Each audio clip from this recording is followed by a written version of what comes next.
Let's create a 3D cube in Blender. Just go to Add,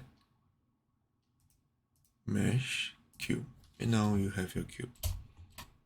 You can change the size on the right side of the panel by dragging, or you can input the numbers. Now you have your customized 3D cube.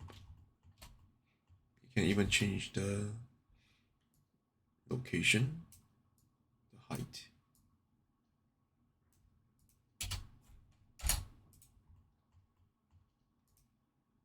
even rotation. Yeah.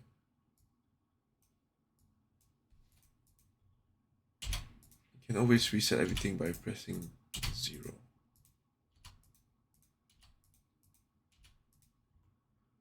Okay, usually for game asset, we'll push the cube up on the grid.